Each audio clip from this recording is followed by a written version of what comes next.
چطور می توانم در وبسایت آگهی داشته باشم؟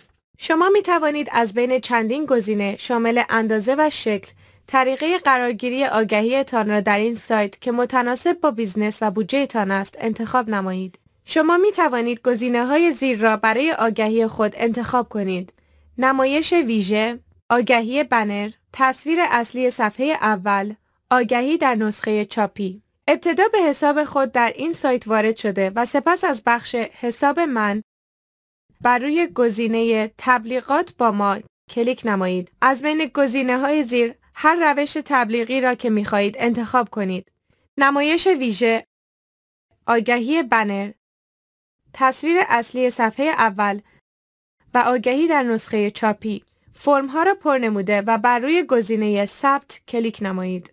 مواردی که باید برای شکل و اندازه آگهی خود بدانید. بخش: شما می توانید برای طریقه نمایش آگهی‌تان یک یا چند بخش را انتخاب نمایید. به عنوان نمونه، در صورتی که می خواهید آگهی خود را به کاربرانی که به بخش‌های دایرکتوری وب، رویدادها، نیازمندی‌ها، کاریابی و یا دیگر موارد مراجعه می‌کنند نشان دهید، آن بخش را انتخاب نمایید.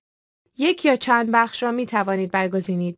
آدرس URL وبسایت. آدرس URL وبسایت را که می خواهید کاربر پس از کلیک بر روی آگهی‌تان به آن انتقال یابد را وارد نمایید. فراموش نکنید که آدرس URL را دقیقاً مانند نمونه داده شده وارد نمایید. در غیر این صورت سایت باز نخواهد شد. به عنوان نمونه http://www.example.com. نمایش عدد شمارشگر بازدید از تبلیغ. تعداد باری را که می‌خواهید آگهی‌تان نمایش داده شود وارد نمایید. این عدد به طور خودکار محاسبه می‌گردد و شما قادر خواهید بود تا میزان بازدید از تبلیغ خود را مشاهده نمایید. بازدید می‌تواند شامل بخش‌های لیست نمایش ویژه، آگهی بنر و تصویر اصلی سایت باشد. شهر: لیست شهرها، ایالتها یا کل جهان را که می‌خواهید آگهی شما در آنجا دیده شود انتخاب نمایید. در این صورت آگهی شما در منطقه مورد نظرتان و یا در کل جهان دیده می شود. در صورتی که می خواهید تبلیغ آگهی بنر را سفارش دهید، حتما اندازه بنر را انتخاب کنید. بنر باید درست متناسب با جایی که انتخاب نموده اید باشد.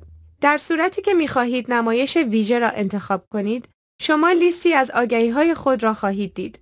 آگهی دلخواه خود را انتخاب کنید. میزان تعداد نمایش را وارد نموده و سپس هزینه آن را بپردازید. شما می توانید اطمینان داشته باشید که آگهی که در این سایت قرار می دهید تحت دید کاربرانی در اقصا نقاط دنیا قرار خواهد گرفت.